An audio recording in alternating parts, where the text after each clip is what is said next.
আমারে নিয়ে জেলে ঢুকাইছে। চিন্তা করলাম দূর কি করবো, এখানে কাজ কি? 5 ওয়াক্ত নামাজ পড়ছি, মুনাজাত করছি, মুনাজাতে আবেগ ছিল, কাঁদছি, মানুষ হাউমাউ করে কাঁদছে। মুনাজাত শেষ, অবসর, কোনো কাজ নাই, কি করবো? ডাক দিয়ে কইছে আসেন আমরা একটু মিলাদ শরীফ পড়ি। জেলের ভিতরে যত ওয়াহাবিয়া ছিল তারা সুদ্ধা সবাই মিল্লা মিলাদ পড়া শুরু করছে। মিলাদ পড়ে আবার মুনাজাত। কি করতাম? মিলাদের মাঝে আবার জিকির আজকারও করছি। মুনাজাতে মুনাজাতে মিলাদে জিকির আজকারে পুরো জেলখানা একটা খানকা শরীফ হয়ে গেছে। প্রথম দিকে আমি যখন মুনাজাত ধরছিলাম জেলখানার ভিতরে, সবাই তো আবেগে আপ্লুত, বেশিরভাগ আসামি তো মিথ্যা মামলার আসামি। এরা মুনাজাত ধরছি বলে যখন কান্দা দিছি আমি, মানুষও কান্দা দিছে। আরে কান্নার রুল, পুলিশে দৌড়াই আইছে, মনে হয়েছে তারা ভয় পেয়ে গেছে, হয়তো কোনো কিছু একটা দুর্ঘটনা হয়েছে, এই জন্য মানুষ সবাই কাঁদতেছে। আইসা দেখে মুনাজাত ধরে সবাই কাঁদতেছে। আমরা মানে মুনাজাতে আল্লাহর কাছে কান্দাকাটি করছি, এগুলি ফরি। কিন্তু অনেক সময় দেখা যায় চাস্তের নামাজ, আওয়াবিন নামাজ, ইশরাকের নামাজ, আরো অনেক নামাজ আছে, তাহাজ্জুদ নামাজ, সবগুলি সালাতুত তাসবিহের নামাজ, অনেক কিছু আমরা অনেক সময় আমল করতে পারি না। দুর্বলতা স্বীকার করলে দোষ নাই আমাদের মধ্যে। আলহামদুলিল্লাহ যদ্দূর পারি চেষ্টা করি আমল করার জন্যে। ফরজ, ওয়াজিব, সুন্নত, নফলও কিছু করি, কিন্তু এর চেয়ে বেশি কিছু করতে পারি না। হ্যাঁ, মাঝে মধ্যে জিকিরের মাহফিলে বসি, মাঝে মধ্যে মাজার কবর জিয়ারতে যাই, অনেক সময় দেখা যায় ওয়াজ মাহফিলে যাই, দুরূদ শরীফ পড়ি, মুনাজাত করি, এই আমলগুলি আমরা করি। কিন্তু তুলনামূলকভাবে আপনি দেখেন যাদেরকে আমরা ওয়াহাবি বলি, তারা ফরজ নামাজটা কোনো মতে পড়া নামাজের পরে আর দোয়া করতে রাজি হয় না। এখানে তারা আমাদের সাথে 1 পয়েন্ট কমে গেল। আমরা ওয়াজিব পড়ি, তারাও ওয়াজিবটা আদায় করে। সুন্নত আমরা বেশিরভাগ পড়ি, তারা বেশিরভাগ পড়ে না। যেমন আমরা সুন্নিরা বেশিরভাগই সুন্নত নামাজগুলি পড়ার চেষ্টা করি। মাগরিবের পরে 2 রাকাত সুন্নত পড়া নফলটাও পড়ার চেষ্টা করি। এশার নামাজের 4 রাকাত সুন্নত, এরপরে ফরজের পরে 2 রাকাত সুন্নত, তারপরে নফল আছে, এটাও আমরা পড়ি। ভিতরের আগে নফলও পড়ার চেষ্টা করি, শেষেরটাও পড়ার চেষ্টা করি। প্রত্যেকটা সুন্নতের উপরে আমরা আমল করার চেষ্টা করি। যেমন ঝগড়া, যুদ্ধ, এই ওয়াহাবিদের সাথে আমাদের ঝগড়াই হইল সুন্নত আর নফল নিয়া। যেমন আমরা কাবলাল জুমা 4 রাকাত সুন্নত জুমার দিন আছে, এটার পক্ষে দলিল দেই, আর তারা এটা নাজায়েজ বানাইবার চেষ্টা করতেছে। কথা বুঝতেছে না? উল্টা না বিষয়টা। আমরা তো আমল করি, বরং এটাকে এস্টাবলিশ করার জন্য দলিল সাবমিট করি, আর তারা এটা জোর করে নাজায়েজ বানাইতে চায়। আমাদের মাহফিলগুলির দিকে তাকান, যেই পরিমাণ দুরূদ শরীফ পড়া হয় সুন্নি মাহফিলে, প্রত্যেকটা বক্তা তার 1 ঘন্টা হোক, 1.5 ঘন্টা হোক, 2 ঘন্টা হোক, যতটুকু আলোচনাই করে, তার আলোচনা শুরু থেকে শেষ পর্যন্ত বেশ কয়েকবার দুরূদ শরীফ পড়ে। আপনি দেখেন ওয়াহাবিদের মাহফিলে শুরুতে বিপদে পইরা হোক, ইচ্ছাই হোক আর অনিচ্ছাই হোক, এই যে একবার দুরূদ শরীফ পড়ছে, দুরূদ ইব্রাহিম। মুনাজাতের আগে তাদেরকে ওরকম আর দেখা যায় না যে দুরূদ শরীফ পড়তে। তাহলে দুরূদ শরীফের ব্যাপারও আমরা তাদের সাথে আগায় আছি। কথা বুঝতেছেন আপনারা? এক ধরনের ওয়াহাবি বের হয়েছে, তারা মুনাজাতও করে না, মাহফিলের শেষও মুনাজাত করে না, হাত তুলে। আমরা কি মুনাজাত করি? জোরে কোন করি? তাহলে মুনাজাতের দিকেও তাদের চাইতে আমরা আগায় আছি। তারা বলে খালি আয়না ঘরে ঢুকাইছে।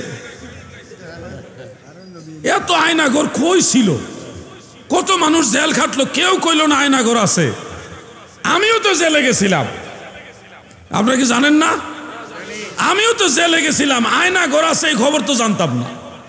আমারে নিয়ে জেলে ঢুকাইছে। চিন্তা করলাম দূর কি করবো, এখানে কাজ কি? 5 ওয়াক্ত নামাজ পড়ছি, মুনাজাত করছি, মুনাজাতে আবেগ ছিল, কাঁদছি, মানুষ হাউমাউ করে কাঁদছে। মুনাজাত শেষ, অবসর, কোনো কাজ নাই, কি করবো? ডাক দিয়ে কইছে আসেন আমরা একটু মিলাদ শরীফ পড়ি। জেলের ভিতরে যত ওয়াহাবিয়া ছিল তারা সুদ্ধা সবাই মিল্লা মিলাদ পড়া শুরু করছে। মিলাদ পড়ে আবার মুনাজাত। কি করতাম? মিলাদের মাঝে আবার জিকির আজকারও করছি। মুনাজাতে মুনাজাতে মিলাদে জিকির আজকারে পুরো জেলখানা একটা খানকা শরীফ হয়ে গেছে। প্রথম দিকে আমি যখন মুনাজাত ধরছিলাম জেলখানার ভিতরে, সবাই তো আবেগে আপ্লুত, বেশিরভাগ আসামি তো মিথ্যা মামলার আসামি। এরা মুনাজাত ধরছি বলে যখন কান্দা দিছি আমি, মানুষও কান্দা দিছে। আরে কান্নার রুল, পুলিশে দৌড়াই আইছে, মনে হয়েছে তারা ভয় পেয়ে গেছে, হয়তো কোনো কিছু একটা দুর্ঘটনা হয়েছে, এই জন্য মানুষ সবাই কাঁদতেছে। আইসা দেখে মুনাজাত ধরে সবাই কাঁদতেছে।